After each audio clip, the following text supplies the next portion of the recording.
Welcome everyone. Great to see you for those that we get to see and to know that you're here for those that we don't.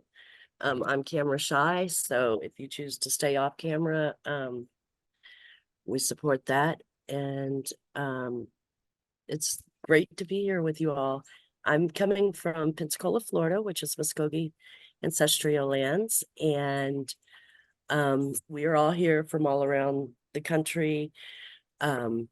Coming together because we recognize that, without fresh, clean air, water, and soil, we will cease to exist, right? So we're facing an existential crisis. And this space was created so that we could come together, share work that we're doing, learn from each other. Um, you know, just like the conversation that we're about to have here today with Peggy. She informed us of something that's happening in that's slated to happen in next year that will affect half of the southeastern seaboard of the United States. And so she's come back to share more of that information with you. I put the agenda in the chat. Last time we kind of ran out of time, and I don't want to do that. I want to make sure that we get everything that we need to get out of this conversation. So I'm going to breeze through really quick. I just wanted to update that we signed on to that climate emergency letter to President Biden, Mr. Podesto, and Mr. Zandy, and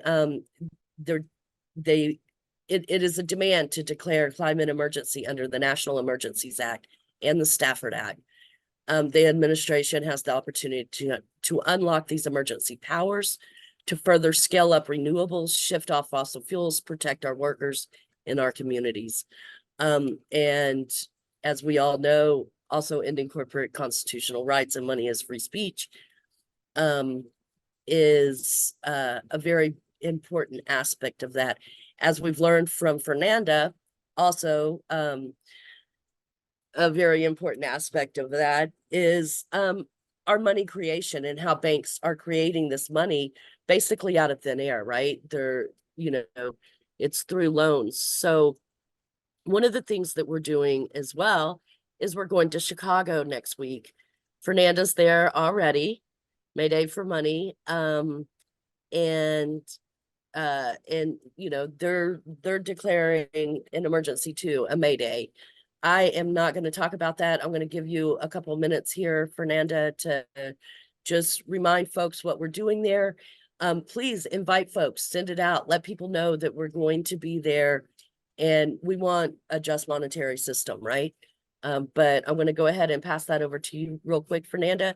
We're going to do some reports from the fields, from our leaders, from y'all. We're going to limit that to like 3 or 4 max, and then we're going to turn it over to Peggy so that she can share with us what she's learned and what we can do in face of what's happening there. So go ahead, Fernanda. How are you? Good. Yeah. So Mayday for Money, we are advocating that we need to democratize our monetary system because right now it's not working for the people, by the people, but it could be that way. So we have several events lined up here in Chicago, including a march and rally.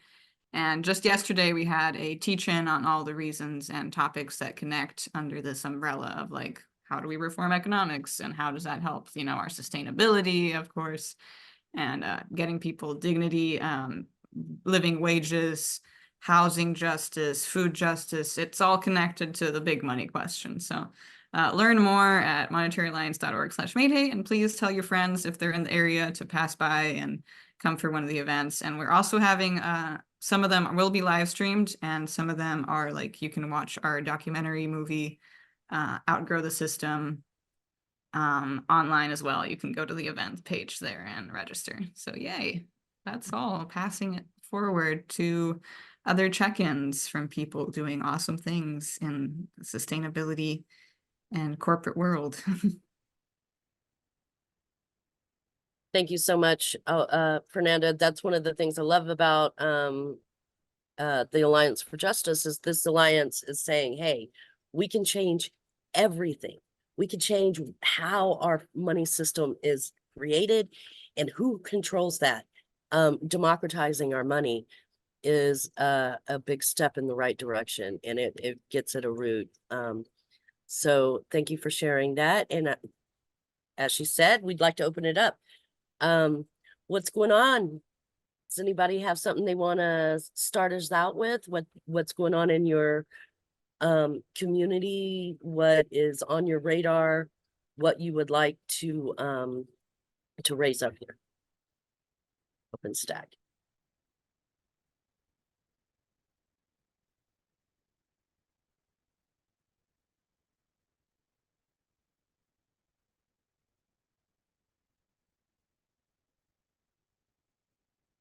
Well, what we could do is just roll right into the discussion with Peggy, and then we can follow up. It usually takes a little while for the still to break, but once it does, we get to learn so much about what's going on.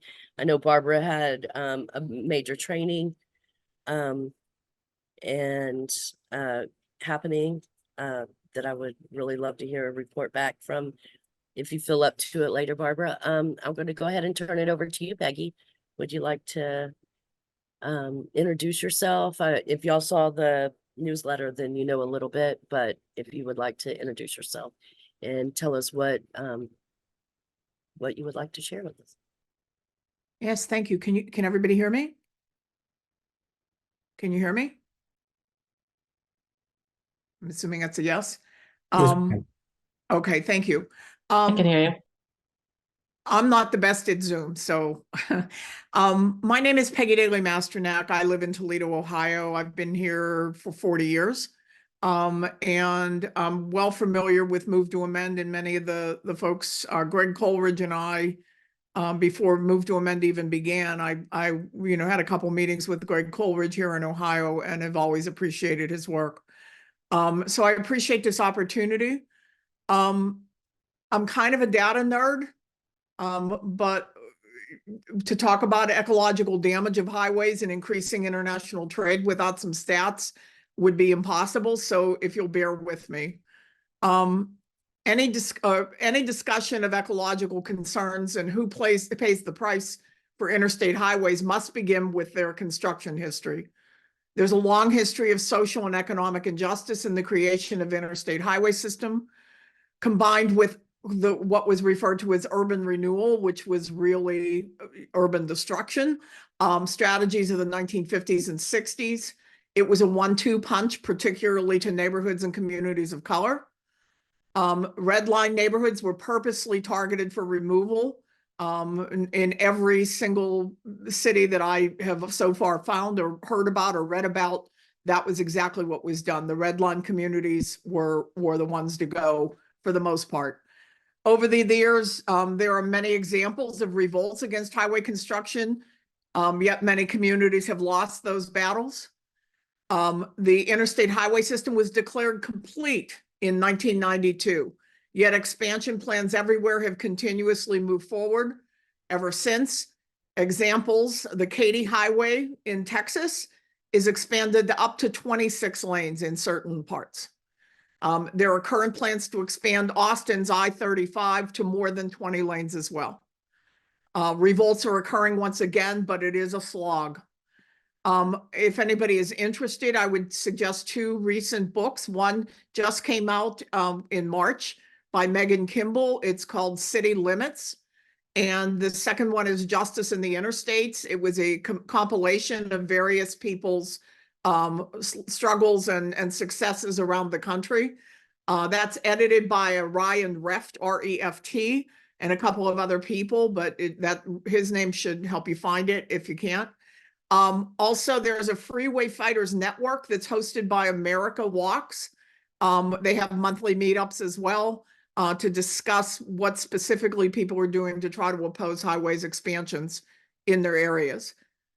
Here in Toledo, the I-475 Beltway includes I-75 on the eastern leg. I-75 goes all the way from the top of the Lower Peninsula in Michigan at Sault Ste. Marie, all the way to Miami. And ODOT wants the Beltway here expanded to up to at least lanes to encircle Toledo. ODOT's biennial budget is 11.4 billion with a B dollars, with only 123.6 million or 1% earmarked for public transit. I'm sure you can guess where the remainder goes. So highway expansions make little sense for residents. Toledo's population decline continues. Between 1960 and 2020, Toledo lost 21.9% population. In the last 4 years alone, population has continued to decline by an additional 3%. So since the highways were built, it actually opened in 1970. The expressways here in Toledo, we've lost 25% of our population. So what are the highways being expanded for is a really good question. Before getting to that, I wanted to cover the harms, both existing and future. The environmental and economic impacts from highways are staggering for neighborhoods in their path. The US EPA, not always on the side of citizens, even writes these in responses to FAQs. There are more than 45 million people in the United States living, working, or attending school within 300 feet of a major road, airport, or railroad. Roadway traffic is a growing concern. Air pollutants from motor vehicles are found in high concentrations near major roads. People who live, work, and attend school near major roads appear to have an increased incidence and severity of health problems, including higher rates of asthma, cardiovascular disease, impaired lung development in children, preterm and low birth weight infants, childhood leukemia, and premature death. Examples of directly emitted pollutants include particulate matter, carbon monoxide, oxides of nitrogen, and benzene, though hundreds of chemicals are emitted by motor vehicles besides those that were listed. And that's a direct quote out of the EPA. Beyond the EPA, the Health Effects Institute reviewed 700 worldwide studies in 2010. This was reported on by the American Lung Association, and they agree that the types of harms that I just listed are real. But the thing about the Health Effects Institute is they extended the distance for these negative health outcomes to about 1/3 of a mile from highways, not just 300 feet. So the health concerns in air quality are real. And obviously you can see the deadly effects. Noise pollution from the highways is in the extreme as well. Our experience in Toledo was this. We used audiological approved decibel smartphone apps that you can download and took decibel readings in 2020 when this was first proposed by ODOT. The one woman who was taking repeated readings at her home, inside her home, at an open kitchen window, she was measuring peaks of 102 decibels. At 70 decibels, you start to lose your hearing. She lives adjacent to the highway. 102 starts to approach like a jet takeoff, and this is inside her home. So as noise increases, property values also decrease. There's an analysis done by the Collateral Analytics Research Company in San Diego from 2018. It showed that as road noise levels increased in areas where the median property value was stable at $650,000, the homes with ocean views depreciated by almost 25% when noise levels went from 50 decibels to 85 decibels. In less posh areas, the declines in property values were almost 65% with those decibel increases. So again, I looked today in San Diego and saw that, the areas in San Diego that would be in close proximity to their highway that are in an affordable range for anybody to live in are typically mobile home parks. So the idea that we decrease the opportunities for people to have that economic equity, it just continues with the highways, as well as compounding it with significant health impacts. So they continue, that one last thing is the highways continue to facilitate white flight to suburban areas. The day the I-475 expressway opened in my neighborhood in 1970, the head of the Ohio Highways Department said, quote, "We've awakened a sleeping giant in areas west of Toledo," and boy, was he correct. 3 of the wealthiest suburbs west of Toledo have increased their sprawl to accommodate population increases of over 300%, with one increasing population by almost 400% since 1970. But they are white communities without any doubt. In fact, up to 95% in one of those suburbs that I just described is completely white. So we are leaving behind the populations that were already affected by the highway construction, the communities of color, and the white flight to the suburbs and exurbs just continues. What's driving the highway expansion, especially when you have declining urban populations? First, to reduce the commute times for those who flew to the suburbs and the exurbs, because they want 5 or 10 minutes chopped off their commute to get, to downtown areas and other places. Now they want highways expanded. And by the way, it doesn't do what they expect it to do. It just causes more congestion. The second driver is freight, certainly here in Toledo. In writing an editorial against our neighborhood's opposition to I-475 expansion, our local newspaper opened their editorial with this line, quote, "Greater Toledo is a multimodal transportation hub," unquote. And I thought it was a great place to raise a family and to stay healthy in. At least 3 patterns of increased freight demands. One is global trade restrictions have been removed. Particularly, I want to pay attention to what happened after NAFTA at the Detroit and Windsor, Canada port of entry. The second is on-time delivery for logistics functions, and that was driven in large measure by Walmart, who insists on on-time delivery.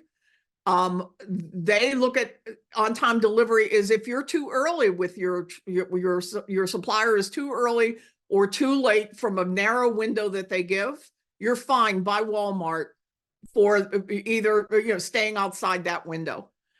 In 2020, Walmart abruptly moved their on-time in-full logistics targets for suppliers from 70% to 98% compliance and gave them 15 days to comply. So effectively, on-time delivery has transferred a lot of previous warehousing at brick and mortars to mobile warehousing, with costs absorbed by the suppliers and eventually by consumers and not by the retailers.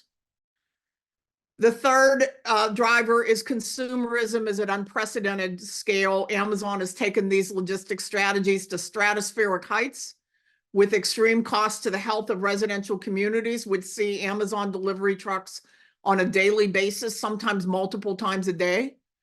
In their neighborhoods, it's especially true for those living in that zone of highway proximity that I talked about before.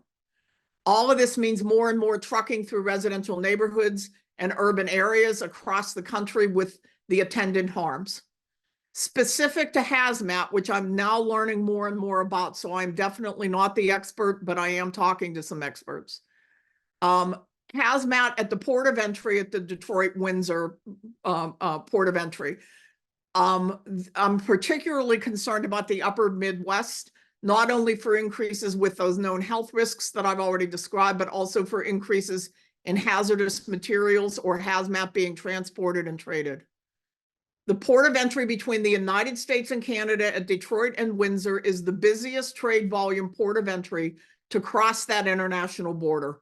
Toledo is 1 hour south of that international port of entry. In 2023, 28% of all trade volume between the two countries crossed into the United States at Detroit Windsor, according to the United States Bureau of Transportation Statistics. They also state that incoming truck traffic from Canada to the US, specifically at Detroit Windsor, has already increased by 10.4% between 2022 and 2023. It'll soon grow even far greater. There are currently 2 ways to get across the Detroit River for those of you not, in other parts of the country and not real familiar with this area. One is the Detroit Windsor Tunnel. It was opened in 1930. It does not allow hazmat in the tunnel because it's under the river. The other is the Ambassador Bridge. It is, I'll talk more about the hazmat on the Ambassador in a minute. The Ambassador opened in 1929, so it's a very old bridge. It has been privately owned since 1979 by the Detroit International Bridge Company. That's owned by the family of multi-billionaire Manuel Maroon, who died in 2020. The Ambassador Bridge is the only privately owned port of entry in the entire United States. Currently, about 10,000 vehicles cross the bridge every day. The Maroon family has revolted against any regulatory control in every function of the bridge. And in all areas they own adjacent to the bridge, and their holdings are extensive on either end of the bridge, both in Detroit and in Canada. In 2016, combined numbers between the tunnel and the bridge totaled 18,500 vehicles per day crossing that international border. Watch it go up appreciably with what's coming next. So, citing from a 2010 report to the Michigan State Legislature from the Michigan Department of Transportation, quote, according to the U.S. Department of Commerce, the two-way trade that crosses just the Ambassador Bridge is more than the U.S. exports to China and Japan combined. And citing forecasts from the Detroit River International Crossing Study, their draft environmental impact statement that was prepared in 2008, it says this: Detroit area cross-border truck traffic was forecasted to increase by 128% between 2004 and 2035. Both of those reports and all of those statements were done before what happened next. And that is the planning for what's now called the Gordie Howe International Bridge. It's under construction now. It's $6.4 billion and slated to open in 2025. The hazmat restrictions in place for the Ambassador Bridge will be lifted for the Howe. I'm ahead of myself a bit. I would encourage you to Google the Maroon family. It's Maroun. They are key in the hazmat discussion. Beginning with Manny Maroon and continuing under his son now since he's passed, they are equally vilified by the freight industry, neighborhoods, businesses, and municipal governments, particularly in Detroit and Windsor, and for many, many reasons. Specific to the Ambassador and hazmat, 20 years ago, this was what Forbes magazine said about Manny in an article titled, quote, "The Troll Under the Bridge." So Forbes doesn't even like this family. Said this: the Ambassador is a linchpin of a tightly integrated trucking empire. Maroon owns 7 trucking companies that use the bridge, a logistics firm, several customs brokerages, and a monopoly of duty-free retail, including a gasoline station at the Detroit end of the bridge and a currency exchange service. Total revenues 20 years ago exceeded $1 billion a year. Also quoting them, Maroon often operates with impunity. Federal rules bar corrosives, explosives, radioactive waste, and other toxic materials from crossing the bridge. But Maroon says the ban doesn't apply to him. On the Ambassador, remember, it's a privately owned bridge. He gives what he called authorization letters to certain truckers to haul some banned contents across the bridge. He won't let state troopers nab the trucks on the bridge. They must ticket those trucks upon leaving the bridge.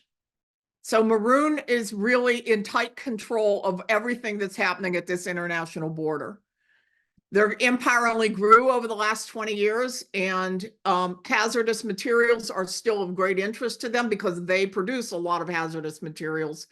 They have consistently lobbied the state of Michigan to remove the category 3 flammable liquids and category 8 corrosives from the restrictions that were applied to the Ambassador Bridge.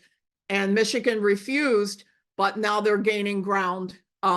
Recently, they have reapplied repeatedly. And the appearance is that they're finally going to get those restrictions to be lifted. The Canadian government got fed up with the limits to trade and the Maroon family's resistance to improvements to the bridge. So in 2012, Canada took the lead and formed a joint public-private partnership called the Windsor-Detroit Bridge Authority, solely owned by the government of Canada, to construct a new bridge. That will be the Gordie Howe International Bridge. And trade, they say, is just going to explode. So the Cross-Border Institute wrote in 2021, quote, adequate and integrated infrastructure capacity to facilitate cross-border freight movement.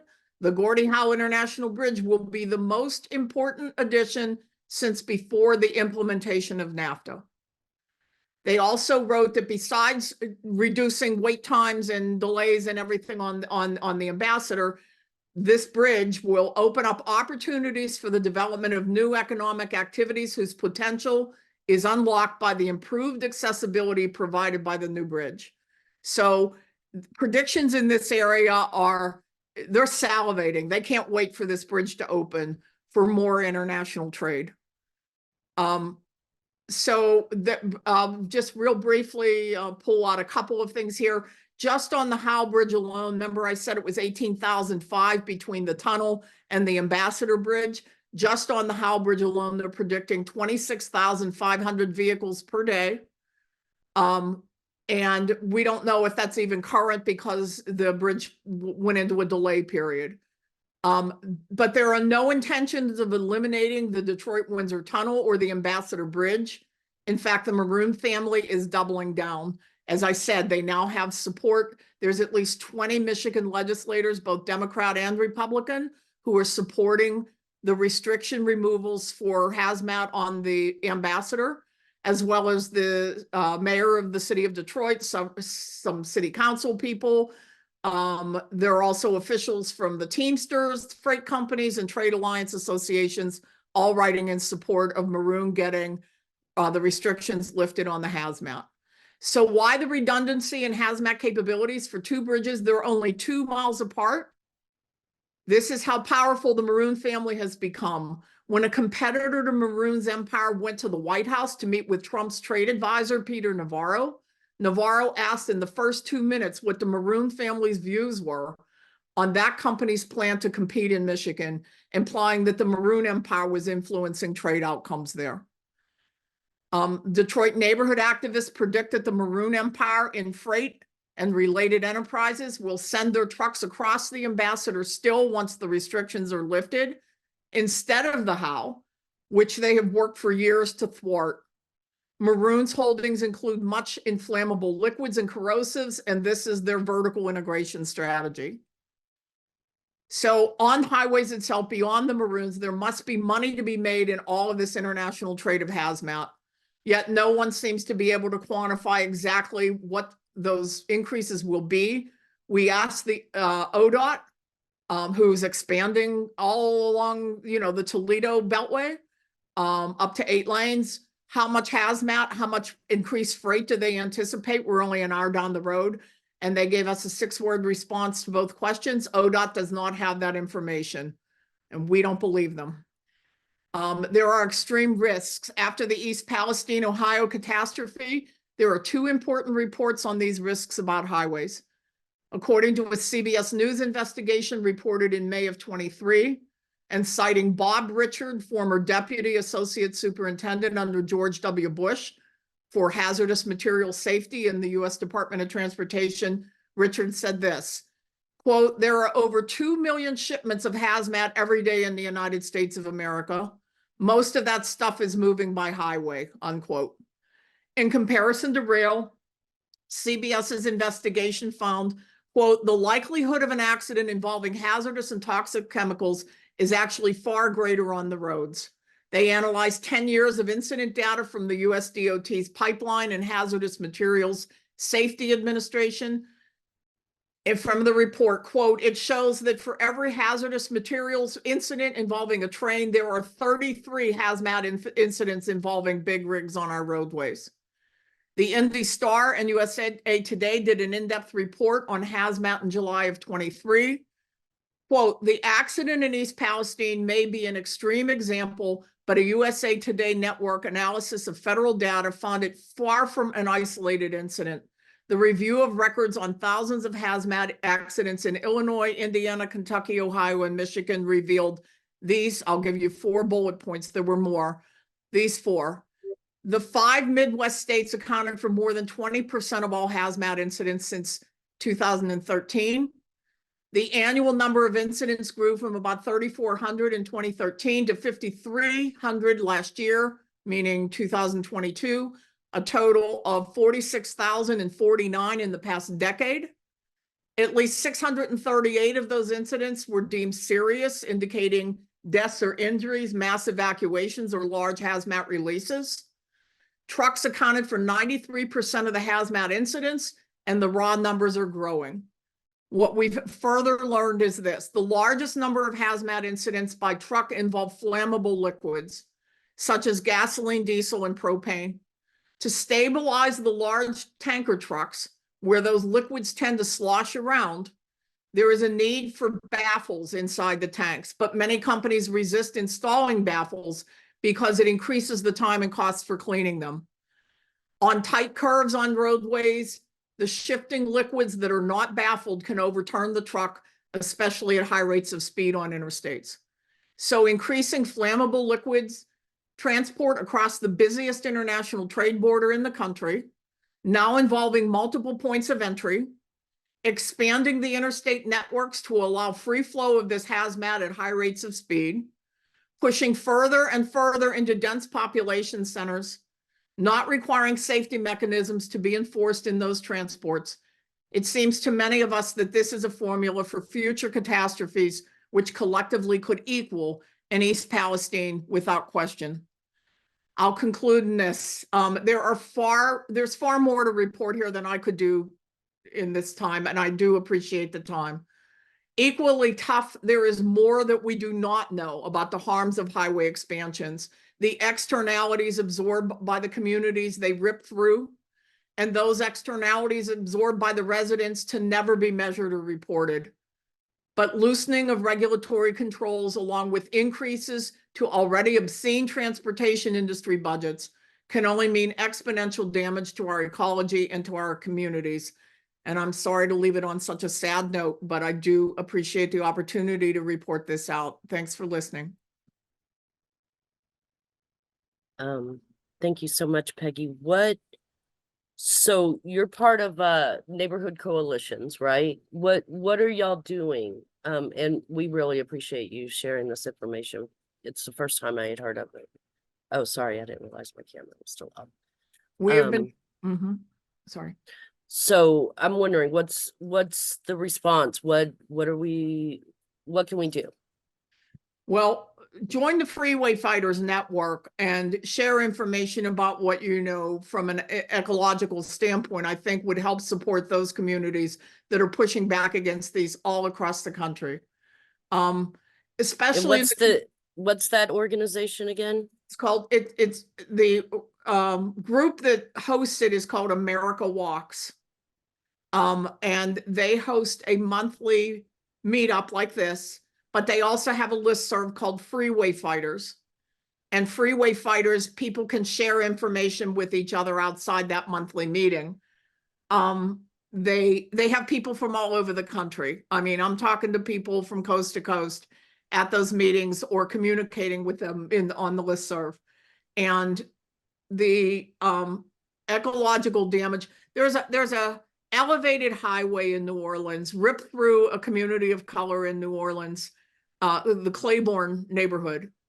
A bone that got thrown to the neighbors is this: they put a playground to try to fix the damage that they did years ago to Claiborne.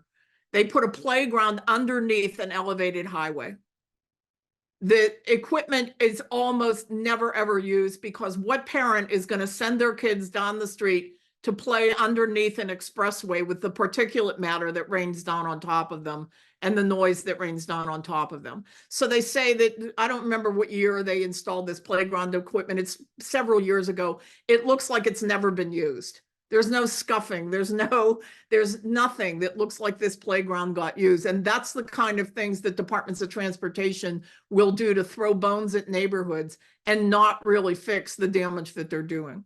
So the Freeway Fighters Network would be a good contact. You know, read up on the history of highways and how communities of color particularly, but all communities got ripped through, you know, when these were created. And definitely, you know, you don't have to go any further than the American Lung Association or our own EPA to realize that the ecological damage and the health damage is real, you know, to people that are living in close proximity. So I know everybody on this list, I can see just by logos and everything else, you know, has their work cut out for them to stop ecological damages up and down. You know, the list is probably endless on what the work is that you're all doing, but you know, these are ripping through neighborhoods and damaging people's health, and it's only going to get worse.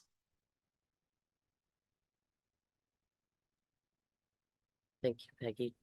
Does anyone else have any questions they'd like to ask of Peggy? I did put the Freeway Fighters link in the chat. Thanks, JD. I'm sorry you don't have a microphone so that you could share this audibly. I will put this link also in the agenda, and I'm going to go ahead and share it again. Can I ask Peggy a question? That's Richard.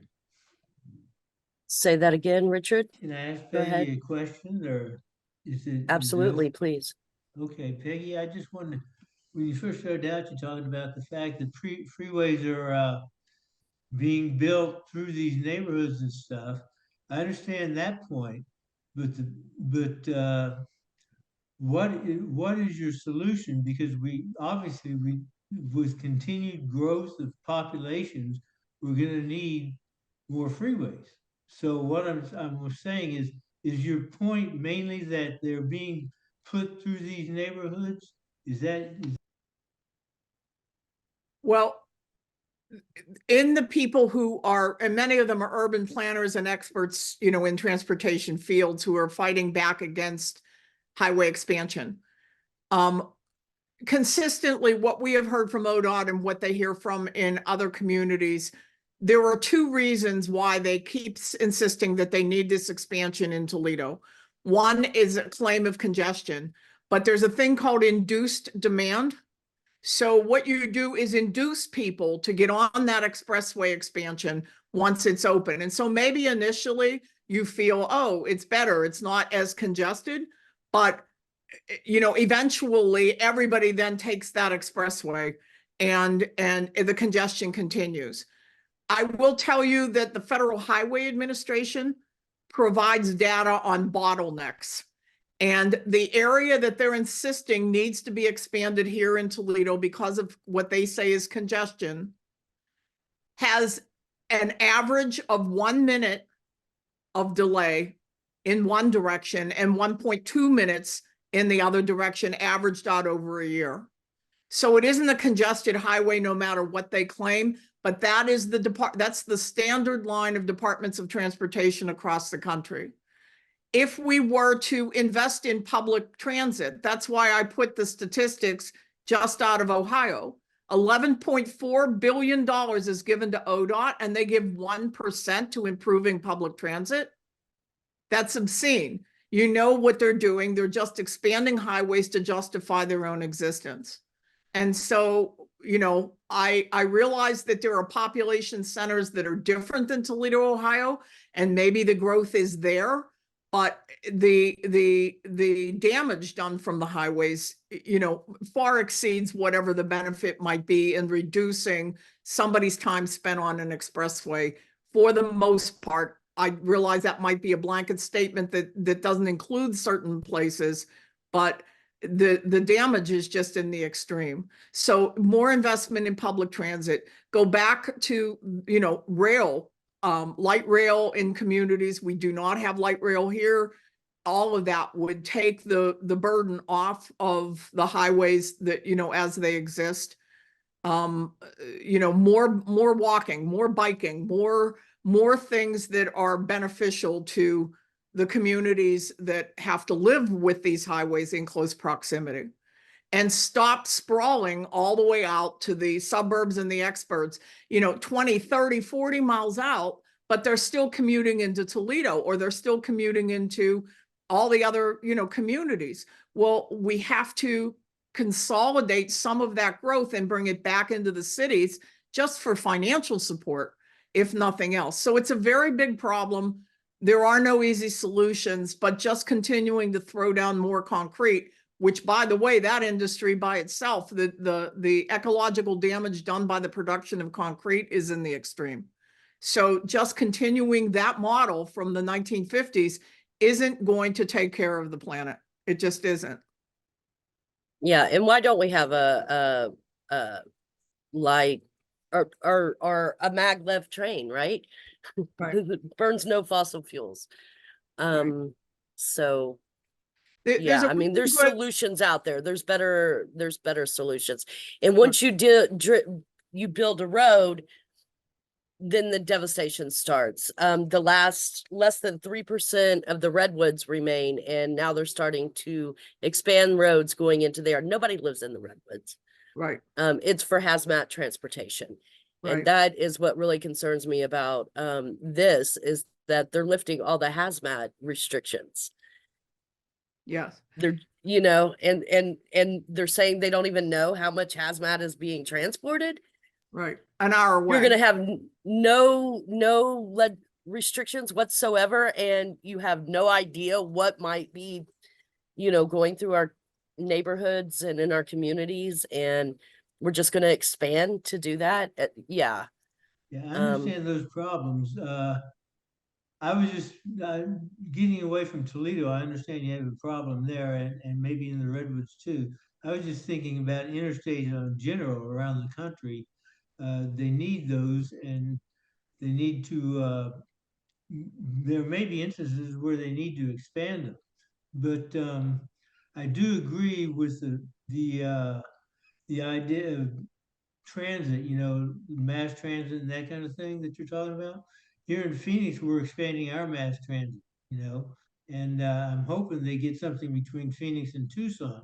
So these are solutions, but we can't just put a blanket statement out there saying that we can't expand highways, because there's going to be a lot of instances around the country where they need to be expanded. This is what I'm trying to point out, Well, I'll bring up my Katy Highway example at 26 lanes, and it Yeah. hasn't relieved the congestion in Houston. So how many more lanes? Houston's a highly populated area, far more than Toledo, but 26 lanes hasn't taken care of the problem. Yeah. So it needs a bigger strategy than just keep throwing down more pavement. The other point I wanted to make, there's a really good YouTube video called Taken for a Ride, and with Move to Amend's connections to the idea of how corporate power rules in this country. Taken for a Ride, it's an older video, probably done in the 1990s, but it gives a strong history all the way back to the influence of General Motors.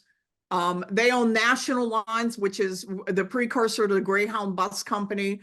It was a concerted effort to destroy streetcars in areas and make it such that everybody had to have a car in order to even, get around their own town, let alone travel any distance.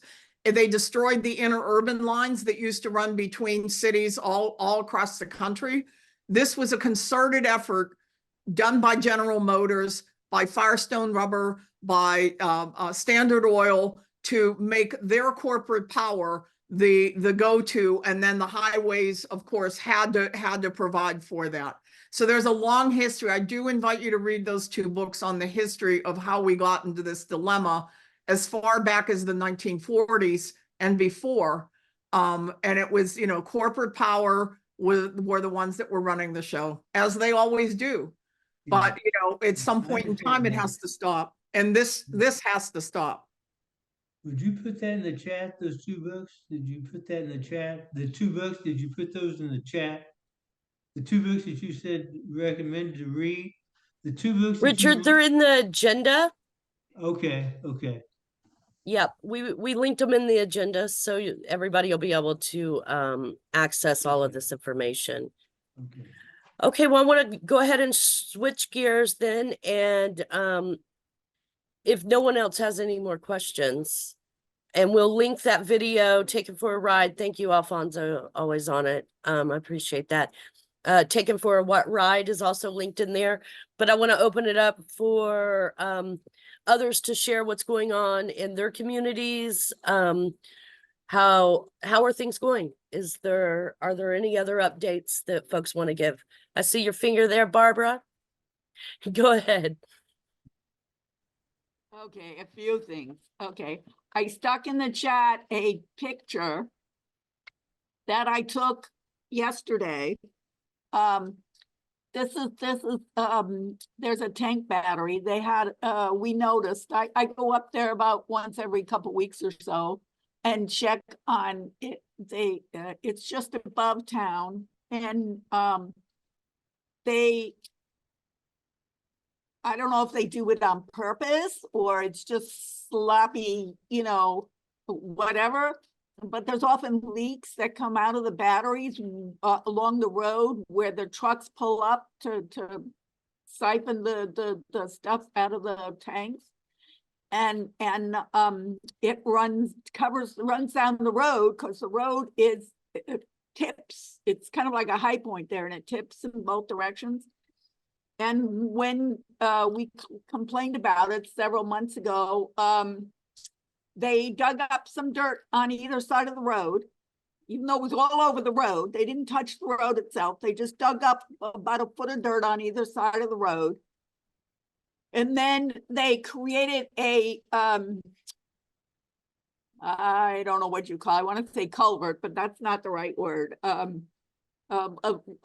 little dip on the side of the road so that so that any further runoff, instead of sitting on the road, would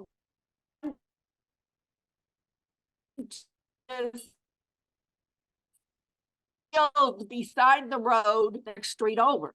And so the picture just shows what it looks like right now, because every time it rains, it runs down there, it digs a bigger hole. You can see this large gravel, which when I complained about the sinkhole that had been created by their little sluice that they had created, they just filled it in with this gravel. But as you can see from the picture, that is actually useless. So for a little context, Barbara, I know what you're working on, but I want to share it with others.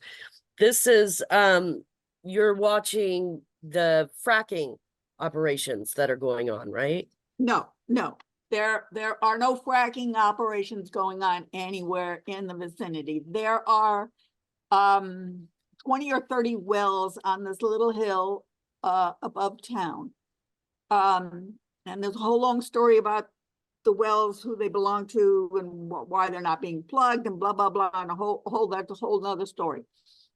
But they take the wells, drain into these tank batteries where they store the oil from the wells until somebody can come with a truck and ship it to wherever it's going to be shipped. But they are very lax in the operations, and the stuff that comes out of the tank batteries gets on the roads and runs into the dirt beside the roads, which runs downhill.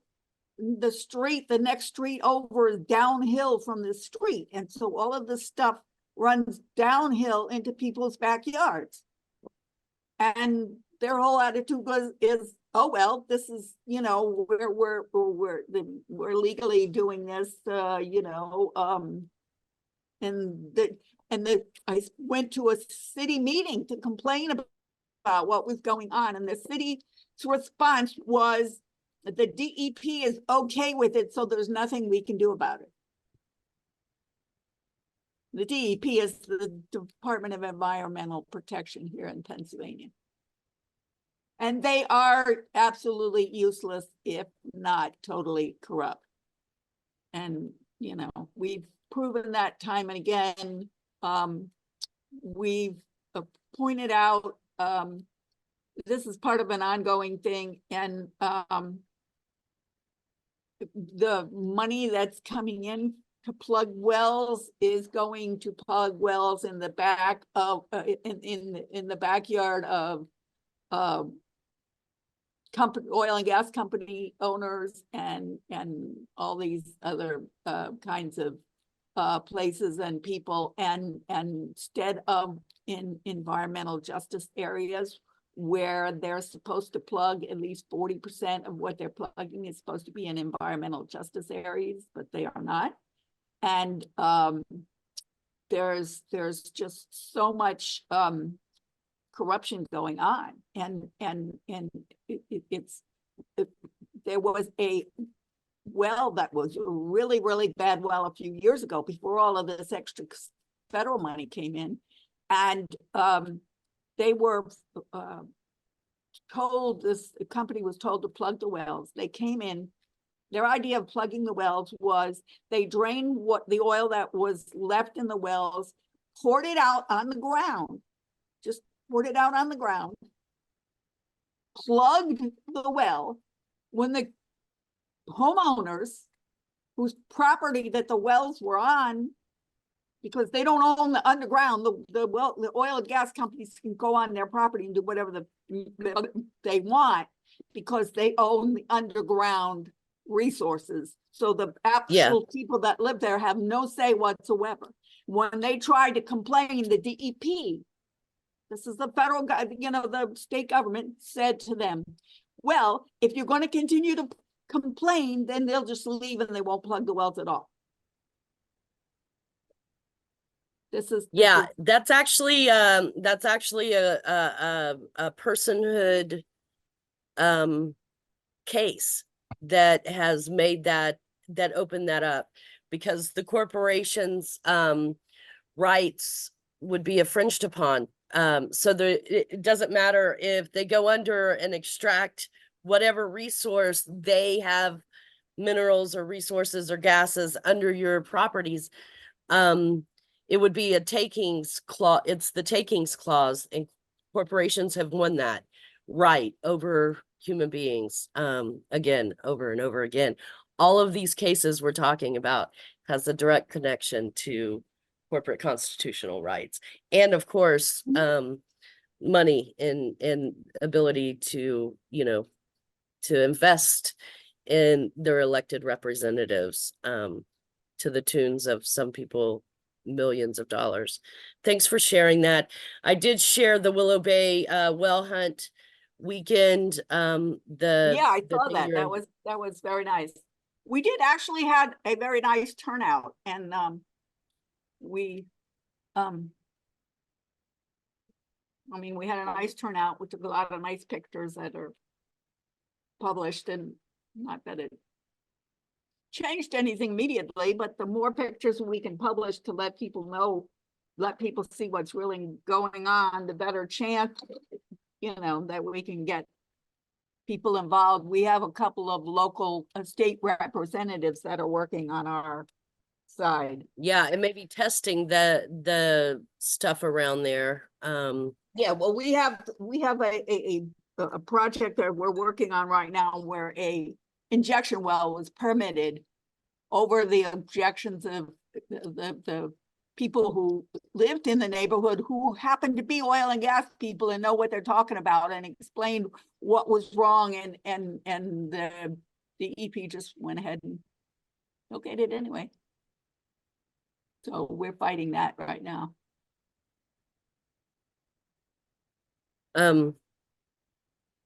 You know, unfortunately, we're talking about real ecological devastation and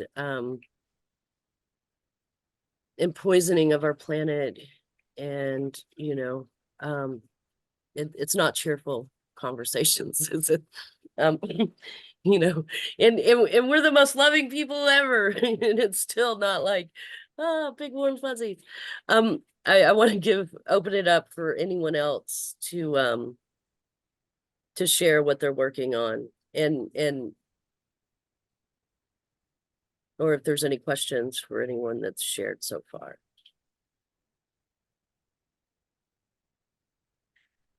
Forest will save us, Laurel.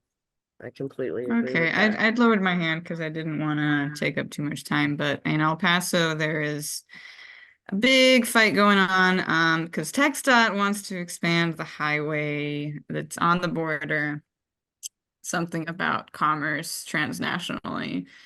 And they would be taking over what is right now known as Rio Bosque wetlands. And it's a beautiful conservation area. And yeah, so there's a lot of efforts to gather signatures and call our reps down there. I shared some links in the chat. Hopefully you guys can take a minute to sign on. And yeah, we just want that to not be destroyed because it's a beautiful conservation area.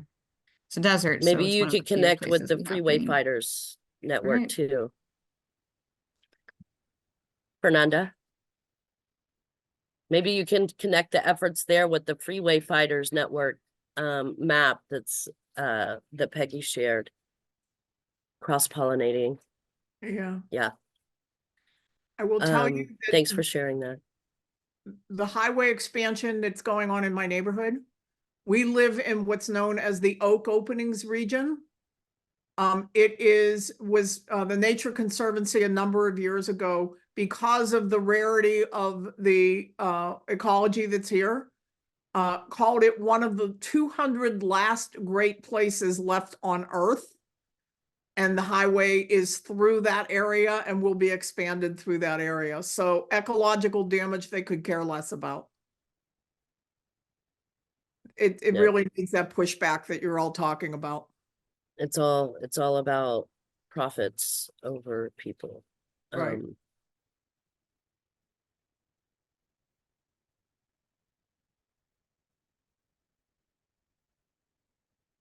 Does anyone else have anything they'd like to share that they're working on?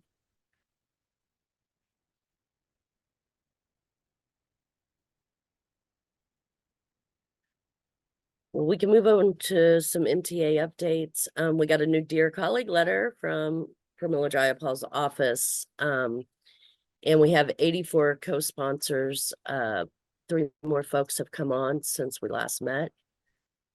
Again, this is a great tool to educate people about what's happening, and it crosses over into all the issues we care about. If corporations did not have ill-gotten, hijacked corporate constitutional rules, we wouldn't be having to have these conversations, because we would be able to go in and have our local community rule. We'd be able to decide in our communities what's going on. And it's good to see you, Gail. I haven't seen you in a while, and good to see you. I didn't mean to call you out like that. I also want to bring attention to the fact that railroaded, we have been railroaded, right? All of us are still being railroaded. The first time corporations hijacked the our Constitution was the 14th Amendment, which I find absolutely egregious, right? It's just utterly disgusting that the amendment that was passed to free our brothers and sisters from bondage are the ones that corporations used. And, and not even like the first Supreme Court decision that did it. This was a head note that was put in by somebody clerking that was also a railroad magnate, right? So tomorrow is the anniversary of the Santa Clara County versus Southern Pacific Railroad. And that case was again, that's when the head note was put in. That was the first time corporate personhood, if you will, was decided. That is the brick on which the foundations, corporations have built their power over to rule us. That was the brick. So it's a really important it's a really important day for Move to Amend. It's what sets us apart. We're not just trying to overturn Citizens United. Citizens United was just a nail in the coffin. This is the foundation, you know, that this was built on. You have to remove all of it. You have to knock it down at its roots, which is this insane notion. And I will say that of the first 50 years of the people who brought the 14th Amendment, less than 1% were freed slaves. Over 50% were corporations. So, you know, that's insane to me. And that, you know, we don't learn that. I just watched Will Smith do this 4-part 14th Amendment. Not one time did he mention corporate rule. It's like, that could be the whole thing. Are you kidding me? So we have a lot of disinformation to cut through to get this information to folks, for people to understand what the, you know, where we're at and how we got there.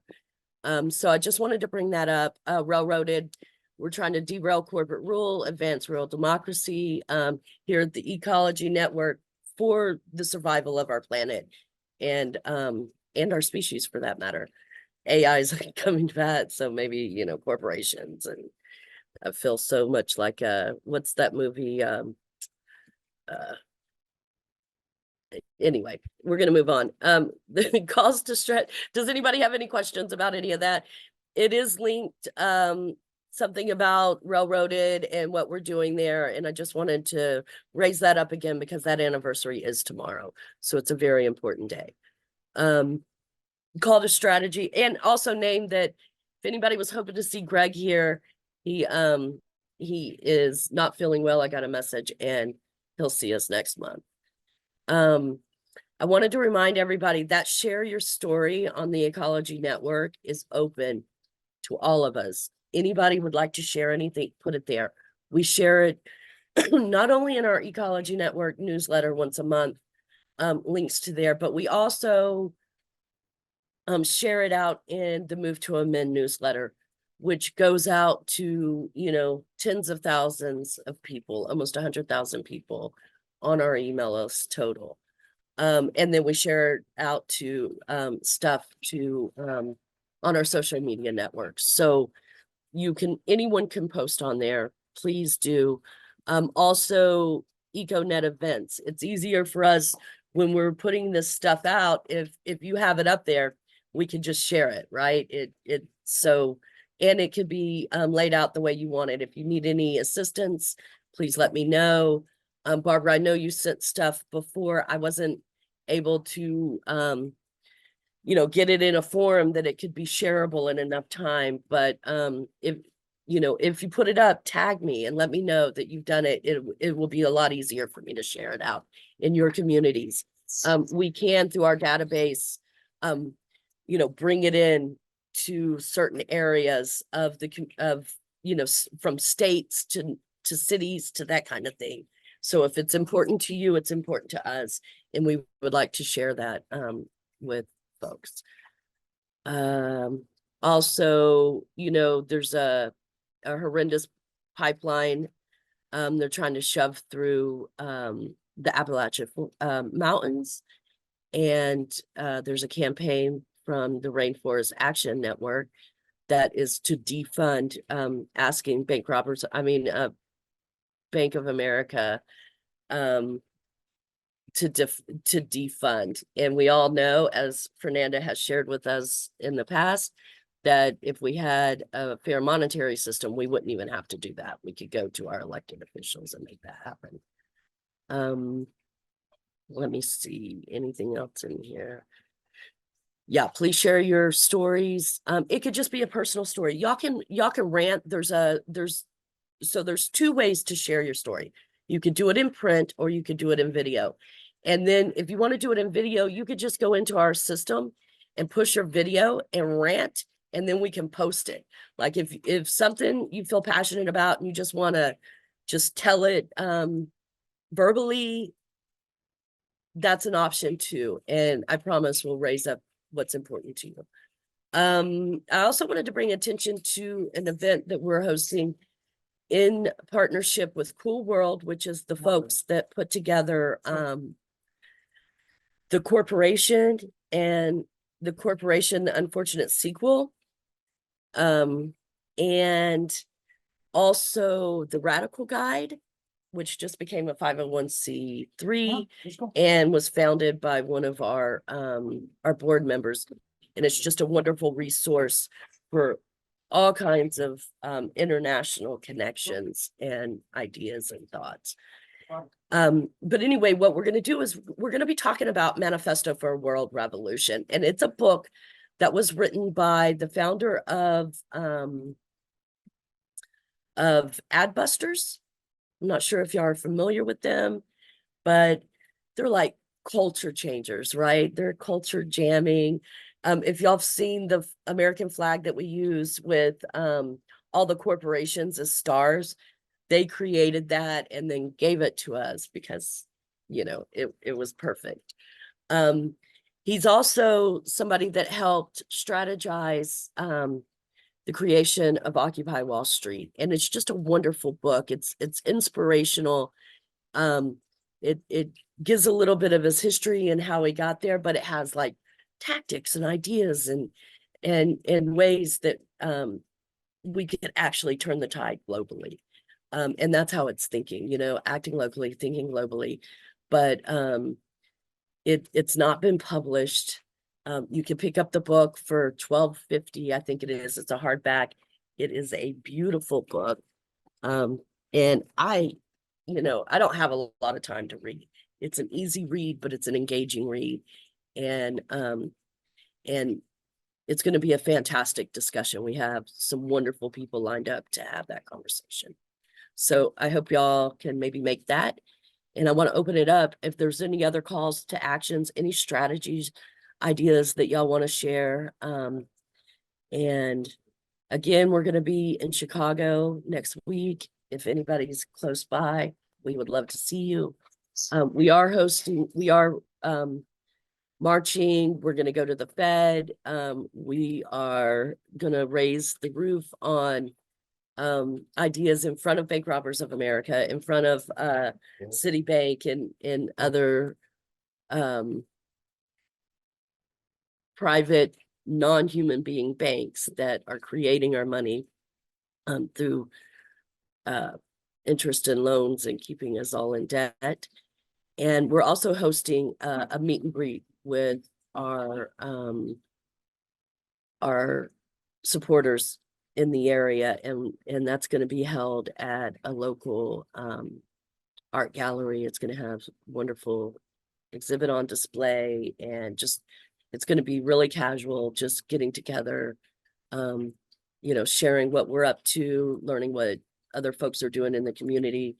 There's going to be refreshments, so if you're in the area, please join us there. And I want to open it up now. Does anyone else have any calls to action, strategy ideas, anything else they want to share?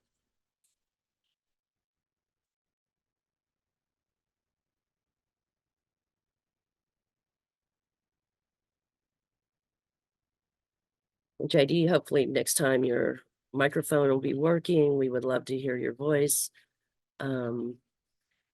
Next month, June 13th, Dr. Ricky Ott's going to come join us. If y'all are not familiar with Dr. Ott, she is incredible. Her father, so she's a marine biologist. I first met her covering the oil spill in Florida. It was a devastating time for our communities. It was, we didn't really, all we knew is that this toxic sludge was coming at us, and no matter what they threw at it, they couldn't stop it from bubbling up. Dr. Ricky Ott was present. She was a fisherman and a marine biologist, toxicologist in Prince William Sound when the Exxon Valdez oil spill happened. She shared this story. The first time I met her was her coming to our community to share what she had learned in the Exxon Valdez oil spill and what was about to happen to our community. This whitewashing, if you will, of what was actually happening. People were getting sick, but she was just so inspirational. She has her finger on, she's written, I couldn't say enough about how much I admire Dr. Ricky Ott's work. So I really hope that y'all come and hear what she has to say. She's also a founding member of Move to Amend, and civics programs, and just tons of stuff. We met her again at SAFE. She connected us with them, who has also, networked us and connected us with Pat Elder and others who have come in to share some of the stuff that they're doing. So I just wanted to raise that up. We have a wonderful year planned of conversations and coming together and finding ways for solutions. If you have something that you would like to share with everybody, again, you could go to the Share Your Story. You can share your events. You could also reach out to me and say, hey, I want to present to the network. I have something that I need to share, and we'll get you scheduled to do that. Deeper dive, you know what I mean? I want to, if you just want to share like certain things, but if you want to do a deeper dive, like Peggy's done, Pat, Fernanda, Cole. Do we have any updates, Cole, in Atlanta from Cop City and the Save Wolani Forest? No big updates. Just that the RICO charges for the protesters that's been ongoing legal battle has had a lot of stuff come out about the prosecution kind of acting in bad faith.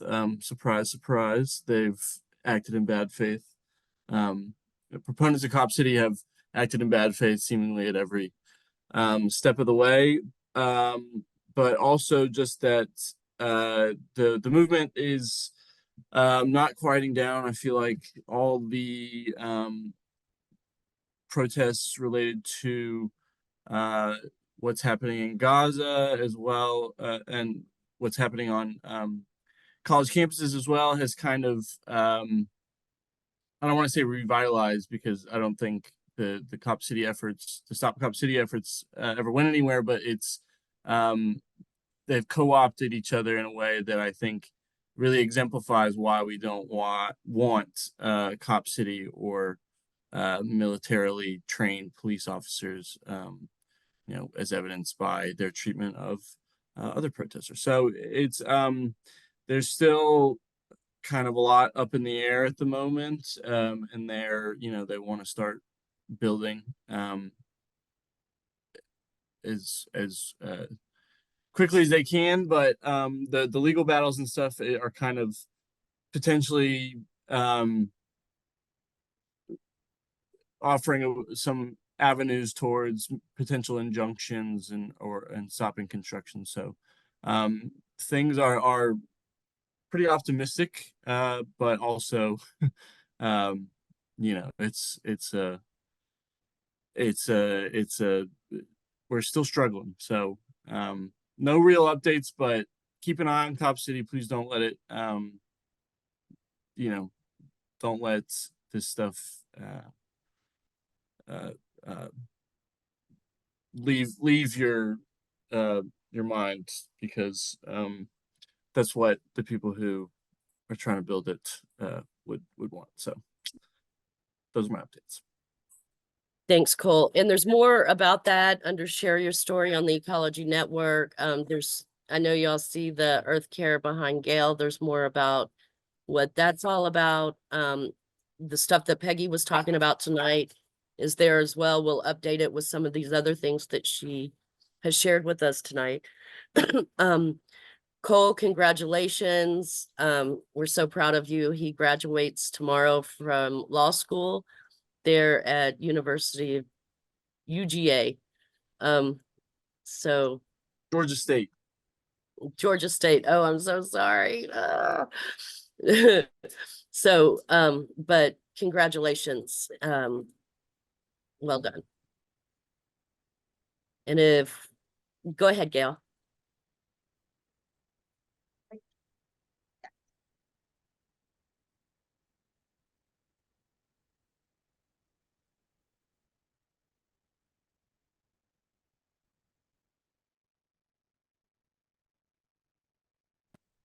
Can you hear me? I can hear you. Okay, all right. I just thought I'd give you some good news. You guys seem pretty depressed. So in the Bahamas on Saturday, we planted 1,500 mangrove seedlings in an area that was destroyed by Hurricane Dorian. And April was Coastal Awareness Month and also Partners Against Litter Month, where all the companies got together and NGOs. We did a placard day. We had big signs that we're talking about why you shouldn't throw plastic and litter, and we stood at rush hour and everyone had their signs up so people could see them. We did a National Parks Day on the 20th. Celebrated Caribbean Endemic Bird Festival, had the kids doing scavenger hunts. It was really fun. And we also did something with the Clinton Global Initiative. People came from wherever they came from for a conference on women. And so on Earth Day, with that group, we also planted mangroves for them and showed them one of our restoration areas. And some other stuff. Oh, I gave a talk about plastics on April 13th to like a public town meeting kind of thing. And I can't remember what else, but it was a lot of stuff. So, but it was all like good stuff. It wasn't like bad stuff. No, restoration. That's so beautiful. So beautiful. Thank you for sharing that. That is a perfect note to go out on. Thank Perfect, you. perfect timing. I can't say how much I appreciate all of y'all and what you're doing. And I reflect that to all of y'all from JD too. Much love. Be kind to yourself. We're definitely in interesting times. Isn't that the curse? May you live in interesting times. But together, we're on this journey with real people, and that makes it all worth doing. So thank you all so much.